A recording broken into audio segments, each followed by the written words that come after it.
Welcome to Everything Co-op, bringing you information on how cooperatives can help improve your quality of life.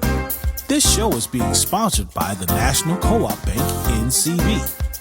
The NCB is dedicated to strengthening communities nationwide for the delivery of banking and financial services for the nation's cooperatives, their members, and other socially responsible organizations. For more information on the power of community ownership, visit ncb.coop. That's ncb.coop. Now stay tuned for your host, Vernon Oakes.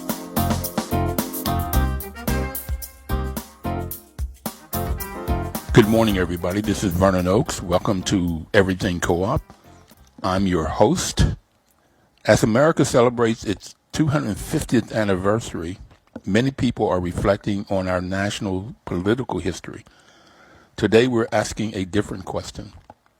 How have Americans practiced democracy, economy? The Declaration of Independence gave us liberty. The Constitution gave us representative government. But cooperatives gave ordinary people a way to practice democracy every day. In the grocery stores, on the farm, in banking, electricity, insurance, housing, and now even perhaps artificial intelligence. To help us explore that history, we've joined first by Doug O'Brien, President and CEO of NCBA CLUSA, and then later we'll be joined by Tony Pickett, who's the CEO of Grounded Solutions, to discuss affordable housing and how co-ops are working today and how co-ops will solve America's greatest challenge in the future. Good morning, gentlemen. Good morning, Vernon. Good morning. So, Doug, let's start with you. Your article begins with a remarkable sentence. If America's founding documents gave language to freedom and democracy, cooperatives give these ideas a place to work. That's a powerful statement. What inspired you to write this article during America's 250th anniversary? Vernon, thanks again for having me back again. I'd love to be in conversation with you and with your audience. What inspired me to write this was, simply the fact that a prominent milestone like the 250th birthday or anniversary, that brings a lot of attention to the story of the United States. And I wanted to make sure that we as a cooperative community took an opportunity to reflect on cooperatives' role in the American story. And it's a really prominent role. There's the prominent role that I talk about all the time, Vernon, and you know this, that, nearly half the people in the United States are members of cooperatives, that, there's almost 150 million people that are members of credit unions, and most of our food comes through businesses that are owned and controlled by farmers through cooperatives, and of course the utilities and the rural electric cooperatives, etc. So it's a very prominent piece of the economy and society. But in the context of America's 250th anniversary birthday, I need to kind of go a little bit deeper and to think about what's cooperatives' role in the founding notions of what America's story is, as perfect or imperfect as it is, but certainly the aspiration of democracy and of freedom. What role do cooperatives have to play? And I just make a couple points in the article, and folks can take a look at my LinkedIn account to find that article, that when we think about freedom, typically people think about freedom from something, freedom from a tyrannical government, freedom from, from being controlled by some other, business. And that's freedom. But another way to think about freedom is the ability to work together to get things done. And that actually was very much part of the Declaration of Independence and the Constitution, the right to join together. And co-ops do that. Co-ops provide people the ability to work together to solve a problem. It might be a problem around housing access and affordability that Tony will talk to in a little bit. It might be a problem of having access to agriculture markets that farmer cooperatives deal with, or access to critical infrastructure like rural electric cooperatives. So that freedom to work together to improve your life, to improve the outcomes in a community, that's a huge piece of the American story. And then democracy, that one, for folks who know cooperatives, that one's pretty straightforward. I mean, co-ops are a business that provide people democracy in their control.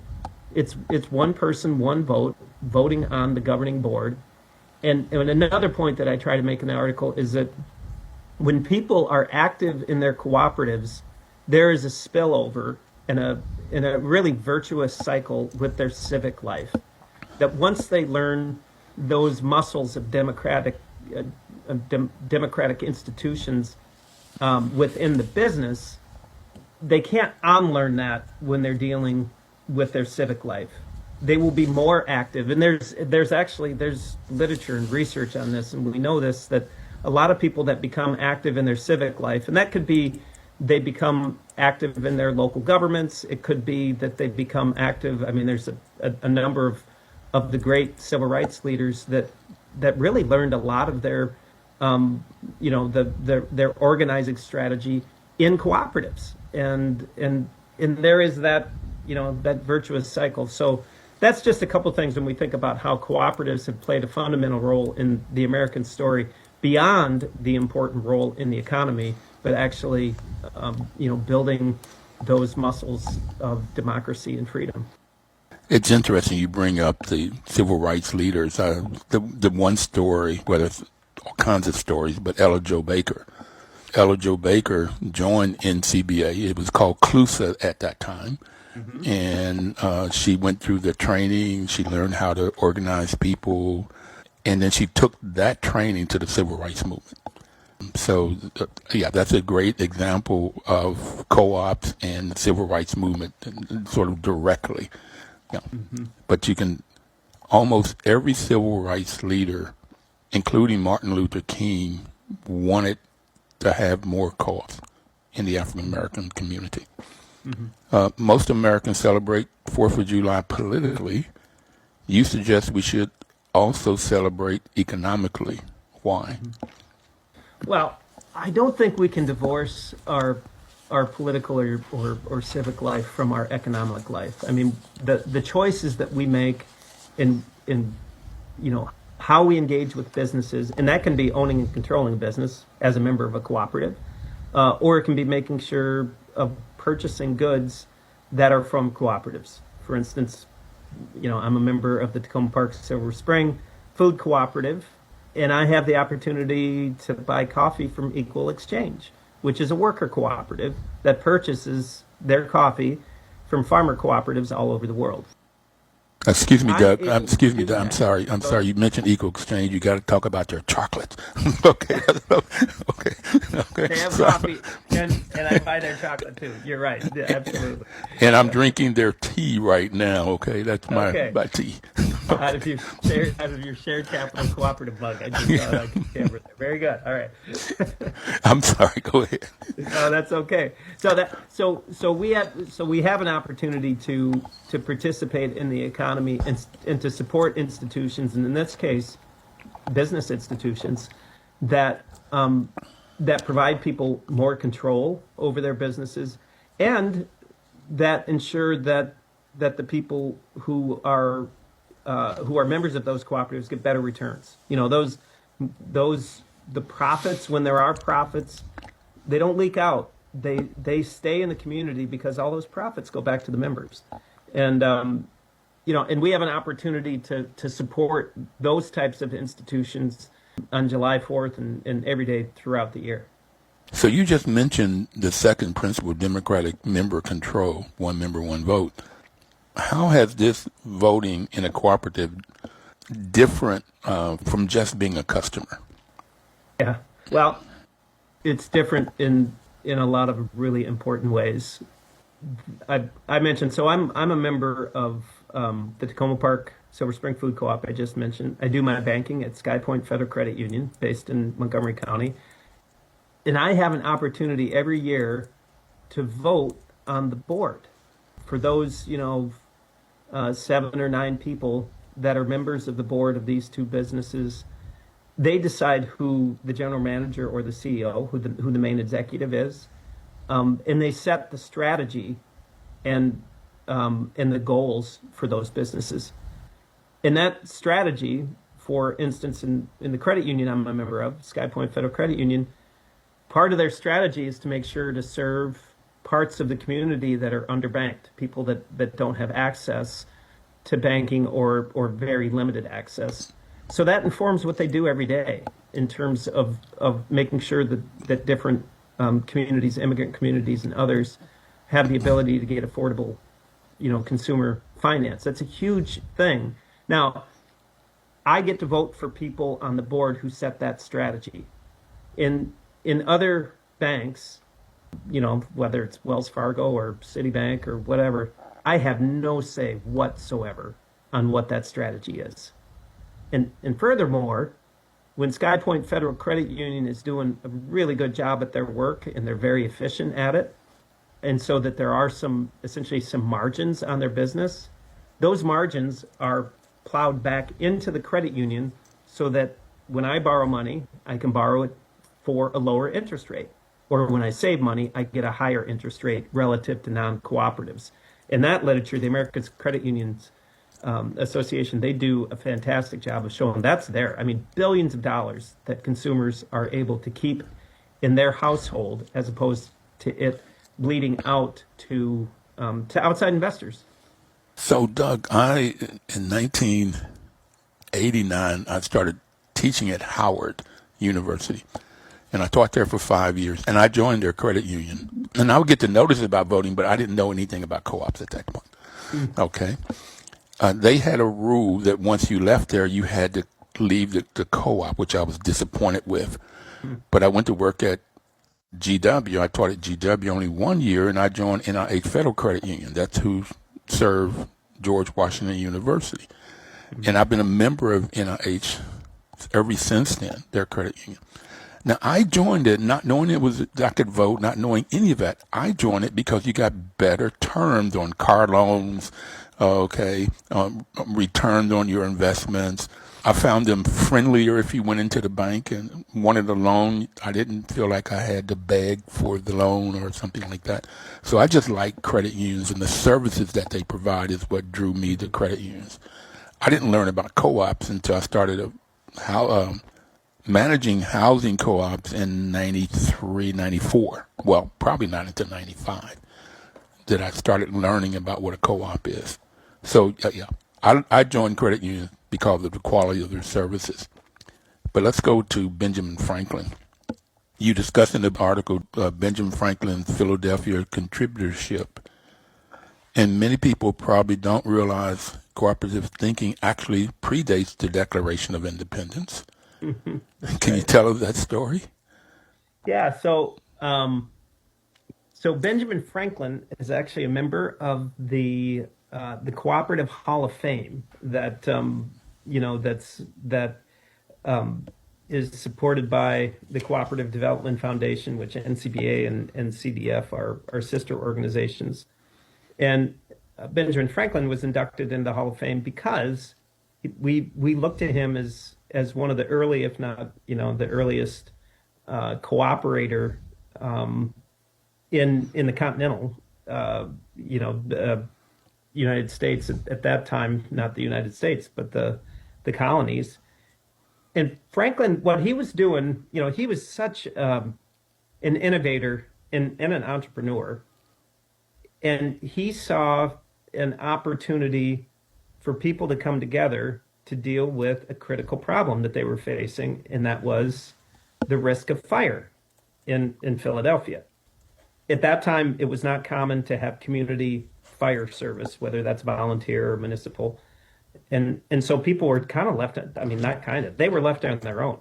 If there was a fire, then You just lost it. That's it. you just lost your house, and then you just had to, hopefully Start you had over. some kind of savings or something that you were going to rebuild. There was no insurance, there was no, so he put together and invited folks into a mutual insurance company. And what they did was, if they paid into it, then they had a right for fire protection.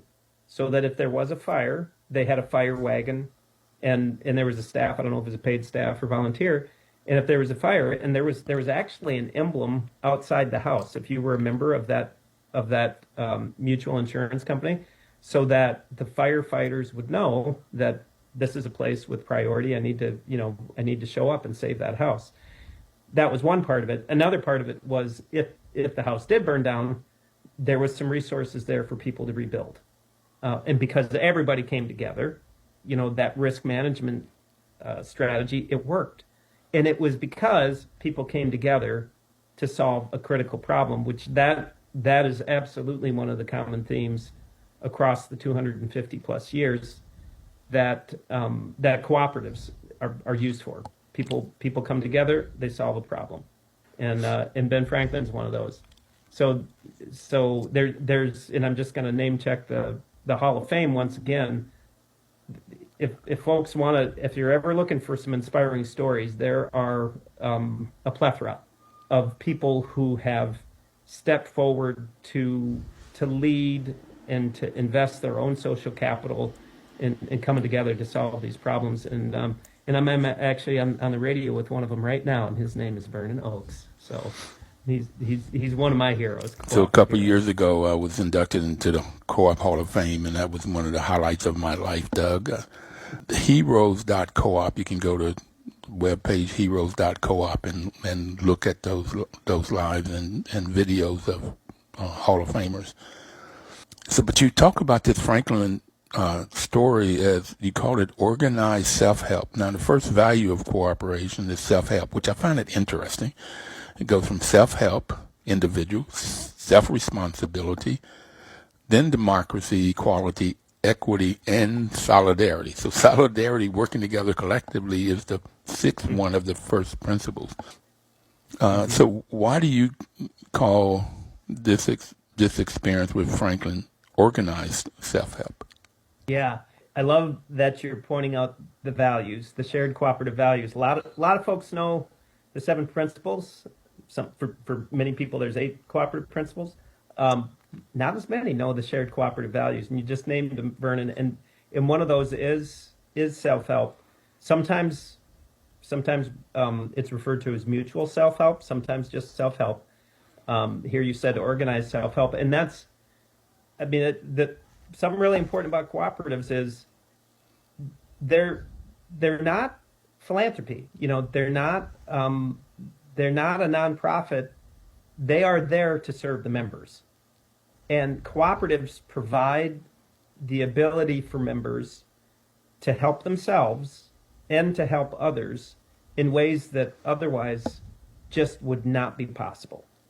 And that's why cooperatives over time have been such an effective tool for populations and communities that are otherwise have been marginalized or have been put before them barriers. And that can be, very in the fantastic book Collective Courage, Dr. Gordon Nimhart chronicles the Black and African American experience and how they've used cooperatives. And it's poor folks throughout American history, poor and working class families who didn't have access to decent consumer credit. That's credit unions. Rural people and farmers who didn't have access to electricity. That's rural electric cooperatives, and then, the list goes on. So, but it is about self-help, and it's about organized or mutual self-help. So, on our webpage, everything.coop, you can go in and hear Dr. Jessica Gordon Nimhart at least 5 times she's been on. And like you, Doug, every time you're on, I learn. And she has a wealth of knowledge on any subject, anytime, anywhere. But I also want to mention the values that I like the most, of ethical values of honesty, openness, social responsibility, and caring for others. That caring for others for me, gets into the spiritual piece of it. How can I help Tony or Doug, and how can Doug help Tony or Vernon, and how can Tony help Vernon or Doug? We're all in it for self-help, but also solidarity, caring for others. So that's what I like about co-ops. And it's values that are written, and I have it that a co-op is a co-op if it's operating under those values and principles, no matter what's in the name. So you also highlight credit unions. You talked about rural electric, ag, housing. Each solve a problem that traditional markets weren't solving. Is that really the reoccurring story of cooperatives in America? I do, and I'd love if Tony would jump in here. I'll submit that people could argue with me that the best use of a cooperative is when it's to tackle a problem that the private sector or the government is not suited to tackle.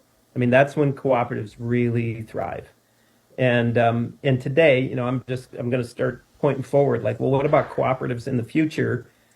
I think we got to look at how cooperatives can empower people in data, technology, AI. I think we need to look at how cooperatives can deal with some of the really tough problems around care economy, whether that's home care, child care. I mean, these are areas that we're seeing the private sector is not taking care of it. The government hasn't figured out how to take care of it. And then the third one I'll mention is housing. And really that ownership economy and how important it is that people have that opportunity. And co-ops have a much bigger role to play in the future, I think. And I don't know, Tony, I might seek your wisdom in this. Yeah, Doug, thank you. I'm thrilled to hear you mention the idea of the ownership economy. A number of us across the country, across different sectors, whether you're working on housing, whether you're working on business and entrepreneurship opportunities, whether you're even working on health and well-being, understanding that, first of all, as going back to sort of the earlier part of this conversation, historically, we had this great lofty set of ideals around democracy and freedom. That has not worked for everyone in this country in the same way. We've had discrimination, racial discrimination.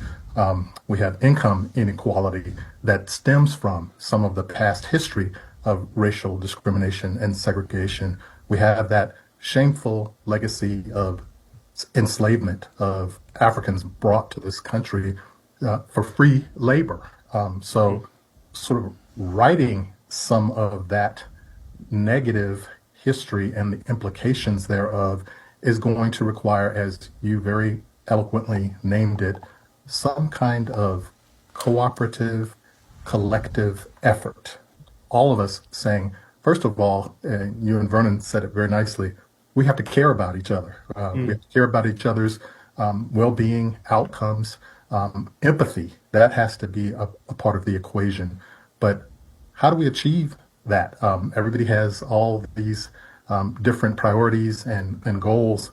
Well, the conversation around the ownership economy is simply saying, if we can make control of assets a more collective function rather than an individual control of assets function within the economy can work better for everyone across it. So we can mitigate some of this income inequality that we're facing that creates and exacerbates the problems around housing and food insecurity, all the things that are sort of basic conditions to decent living are challenged by this lack of a functional economy that works across the entire population, regardless of your income or household wealth. So I just want to add something real quick. Last week I did a solo performance on this show, and I talked about it's June is Men's Health Month, but I talk about how co-ops can help a man extend his life, have longer life, but also improve the quality of life. One of the things is creating wealth, financial wealth, social wealth, But I want to go to something because Doug is going to head off here in a minute that I would like both of you all to talk about your view on. Frederick Douglass said, "What to the slave is the 4th of July." All right. And it's like, Tony, could you start that off first? What do you think he means by that? And you mentioned a little bit about how co-ops can help in this world of slavery and the history of African Americans. I think he's asking a underlying question about what is it exactly that we're celebrating in this milestone, this recognition of the start of the nation. And again, one of the connection points of the work that I do at Grounded Solutions, supporting affordable housing and homeownership in particular, it involved working with a group of folks, and I'll connect this here in D.C., east of the Anacostia River, right around the neighborhood that Frederick Douglass lived in. And in fact, his historic home, Cedar Hill, sits on a bluff overlooking downtown D.C. And when economic development was threatening that neighborhood, there was a proposal to build a park on a bridge that had been decommissioned across the Anacostia.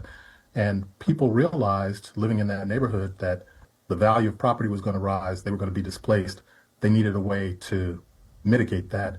They said, collectively, we can come together and form what's called a community land trust, which our organization supports.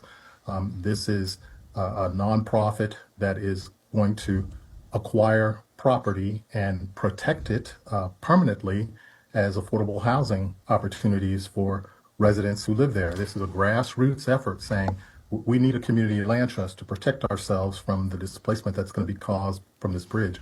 They named it the Douglass Community Land Trust after Frederick Douglass, who borrowed money from the Freedmen Savings Bank to buy the property that is Cedar Hill today. And Doug, we only have a minute before we go to break, so I don't know if you want to say something to that, but... Well, it's such an important topic. 1852, Frederick Douglass talks about this, and he does talk about the hypocrisy that an American slave at that time had to recognize in July 4th. I'll mention it's, that those ideals are aspirational, and that co-ops help people with that aspiration. We got to go, Doug. I'm sorry. Thank you for being on. We'll be back, everybody, with Tony and talking about affordable housing. Thank you, Doug.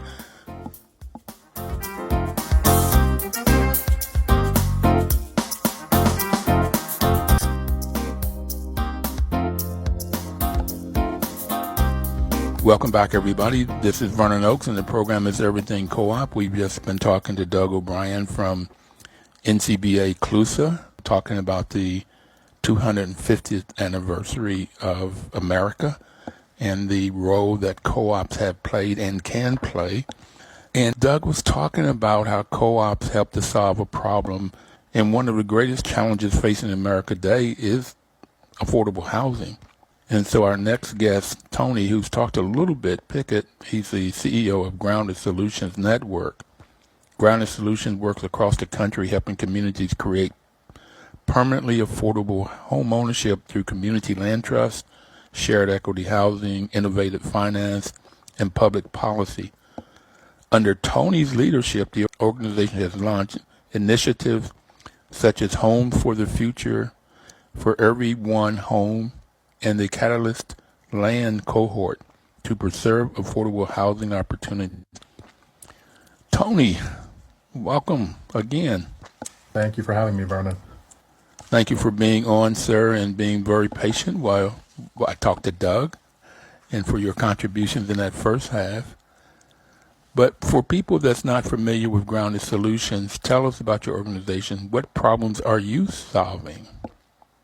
Yes, well, Grounded Solutions is a national nonprofit network. It's about 10 years old now, and we are a membership organization that has about approaching 300 members all across the United States. And as you mentioned earlier, in addition to unique affordable housing models like community land trusts. I just want to name, for the purposes of this show, those also include limited equity cooperative housing organizations, as well as inclusionary housing programs run by municipal governments. There are Habitat for Humanity affiliates that are members of Grounded Solutions and many others.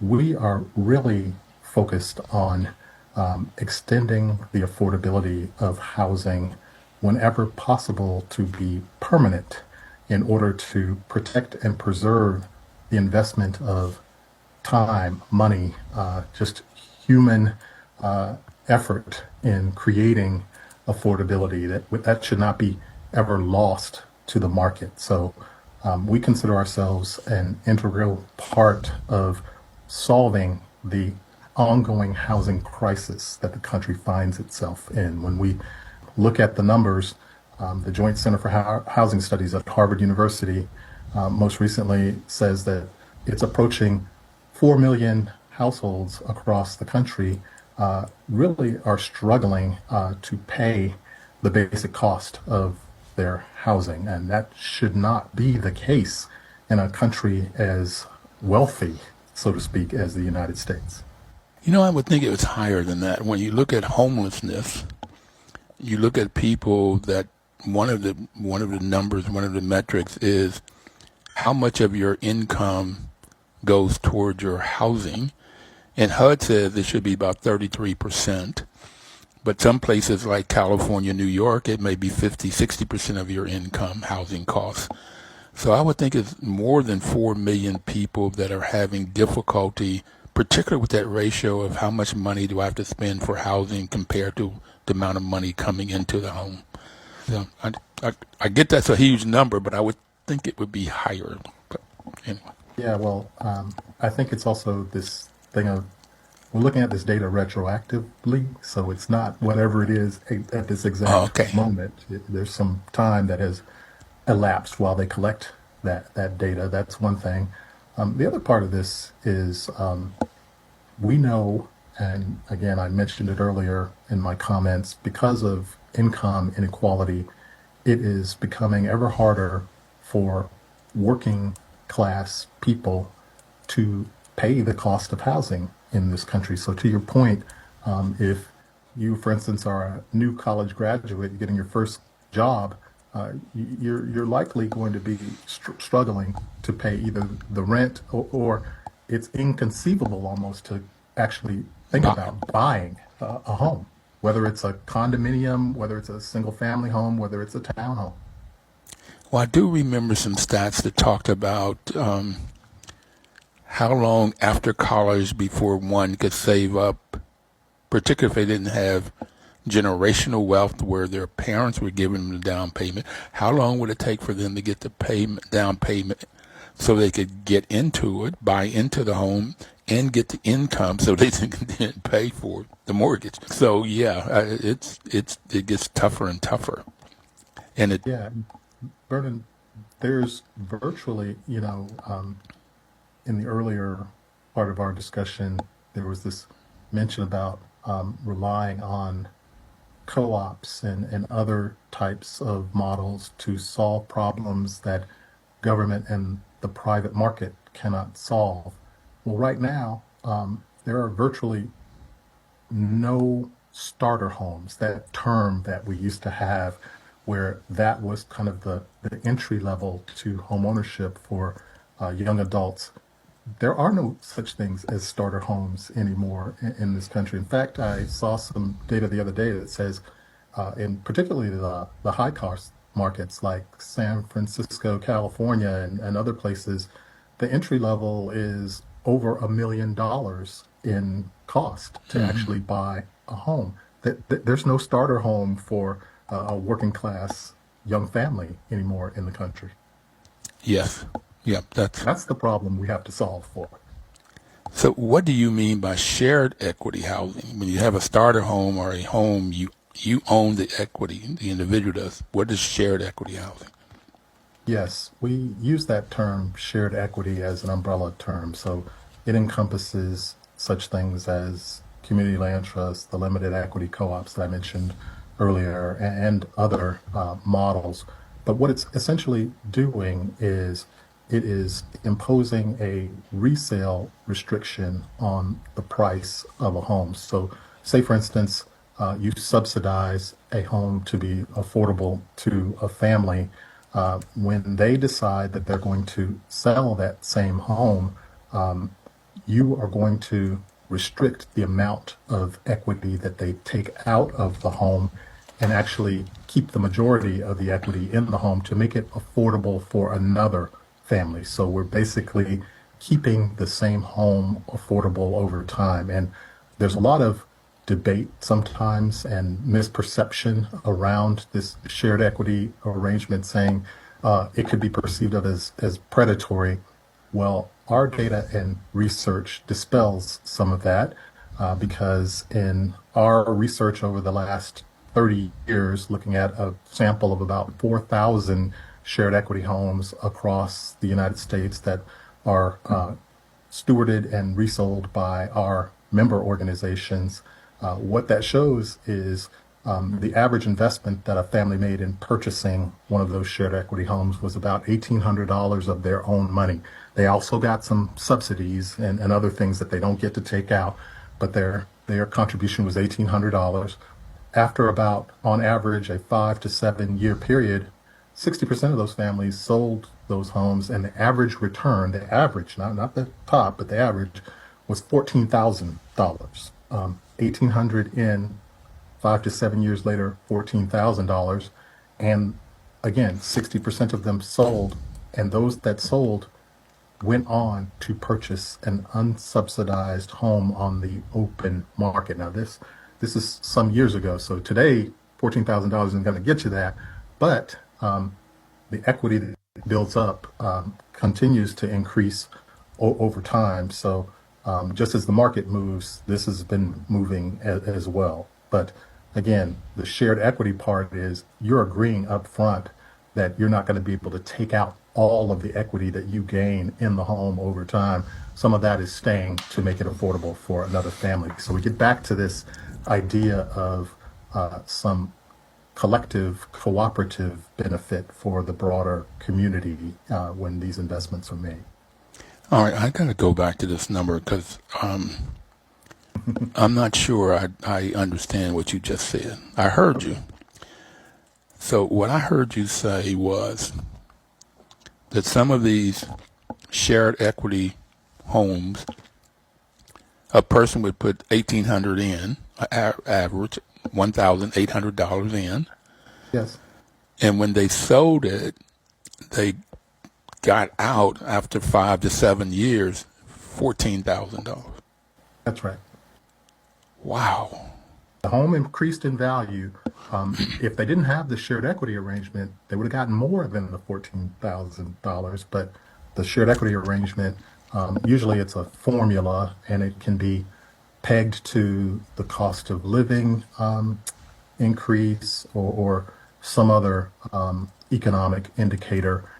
But sometimes it's just a flat percentage, like the program may say, you get 25%, whatever that happens to be at the time that the home is sold, whatever equity that has built up in the home. So I do want to make clear, you get the $1,800 or whatever your down payment was when you bought that home. If it was more for you, you got that. Plus.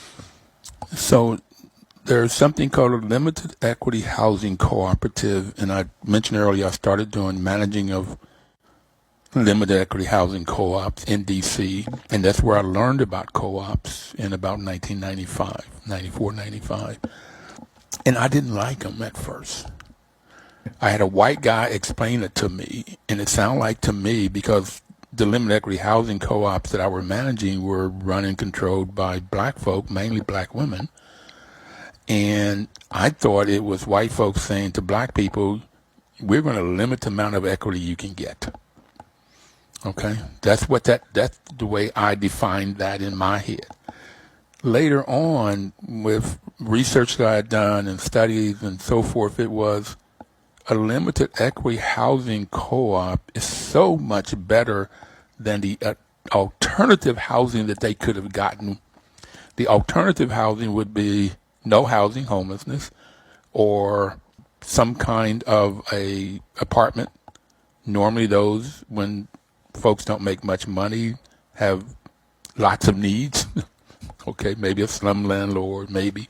But this option, and then they learn how to own.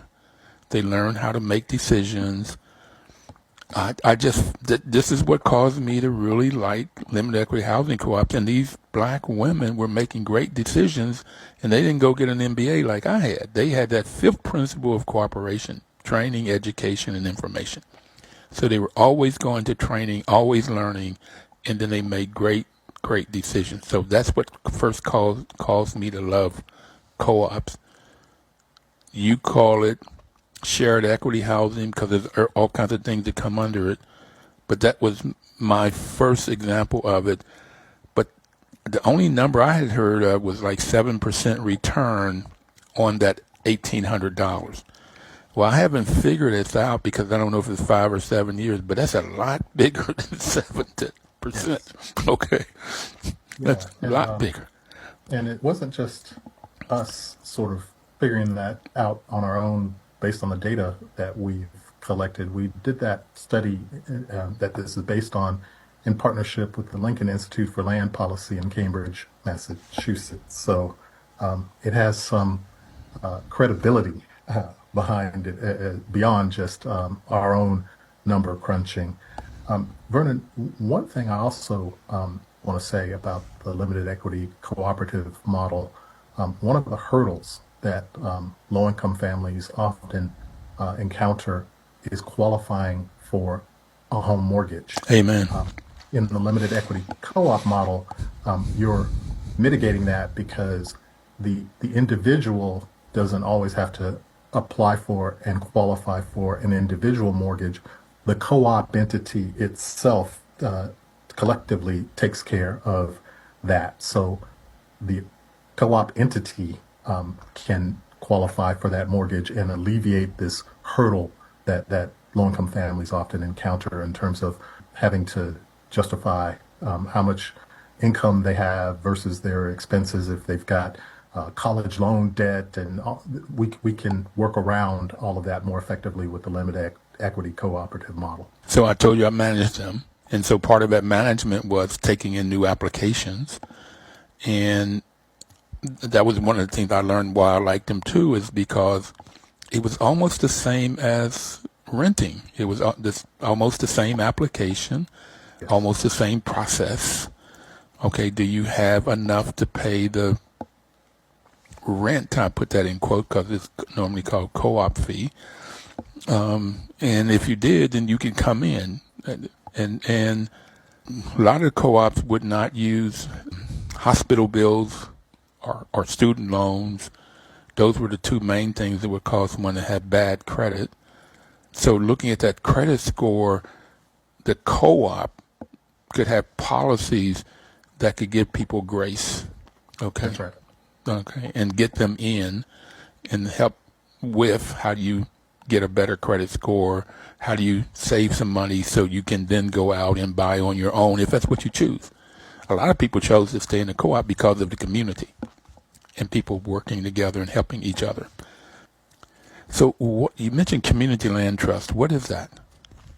Yes, that's a form of shared equity, and I do want to make the connection to the earlier mention of the civil rights movement. The community land trust approach, the origin of it comes from the American South. Albany, Georgia, Southwest Georgia, in the 1960s, leaders of the local civil rights movement there in Albany, in particular, two brothers, Slater King and his brother C.B. King, who are cousins of Dr. Martin Luther King, along with Charles Sherrod and his locally born wife, Shirley Sherrod. They were looking for a way to prevent black tenant farmers from being evicted from their farms in Albany. And looked at some collective land ownership models across the world, and eventually came back and worked together and figured out that they could buy collectively a large property and house multiple families while operating a working farm that would generate enough revenue to keep the whole operation stable. And it was called, ironically, New Communities. So that was the very first community land trust in the United States. Over the intervening years between then and now, that model has been adapted in urban and suburban and rural contexts to focus more specifically on affordable homeownership opportunities in particular. So today, there are community land trusts in places like Boston, Massachusetts, Martha's Vineyard, Massachusetts, places like the little-known San Juan Islands off the coast of Washington State. There's a community land trust in San Juan, Puerto Rico. They're emerging in Lahaina after the wildfire there in Hawaii. So all over the country, we're seeing the expansion of that model. And what the Community Land Trust is doing is, again, buying or controlling real estate for the benefit of a local community. It's a nonprofit, but the unique feature about this is the decision-making. Community control of that property is assured because in the traditional Community Land Trust, or CLT model, as we have that acronym, at least 1/3 of the board of directors of that entity are local residents living on property that the Community Land Trust controls. So there's a resident decision-making component baked into the Community Land Trust model typically. So it's interesting that Community Land Trust came out of the civil rights movement. I've been down to Albany and met Shirley Sherrard and her husband before he passed, Charles Sherrard. And they had a 5,000-acre farm in New Communities. They had some issues with financing, and HUD would not loan them money. They were loaning white farmers money in this downturn, and so they lost the farm. As a matter of fact, Shirley said they sold the farm to a white farmer. The farm was valued at $5 million. They sold it to a white farmer for $1 million, and he only had to put $50,000 down. So $50,000 to get control over a $5 million asset. That's discrimination at its highest level. They did sue the government and finally won, but they didn't win $5 million or enough to get a 5,000-acre farm. Now they have like a, let's say 1,400 is 1,378 or something like that. So I visited that farm, and they know how to farm. They have a nice community there, which used to be a plantation, and they've renovated it. Like you, I've had the opportunity to talk and visit with Shirley. We actually celebrated the 50th anniversary of the Community Land Trust model with her and Charles when he was alive at the farm. We brought folks from around the country and observed that milestone with them. So when we talk about the 250th anniversary, the CLT model, which is the oldest of the shared equity approaches that we support, has only been around just over 50 years. And it's all over the U.S. now. Yes. So how does it work with a limited equity co-op and a CLT, Community Land Trust? Yeah, it can work a variety of ways. The CLT can purchase the land and either develop a brand new limited equity co-op on top of it, or in some cases I have seen conversions of rental buildings where the CLT makes a contribution and has a ownership of the land, and there's a long-term land lease between the co-op and the CLT. So the resident tenants form a cooperative, and they have a long-term favorable to them, land lease with the CLT entity. So there are lots of ways to mix and match across these approaches, and just depending upon what the needs of the residents or their priorities turn out to be is what determines the combination of them.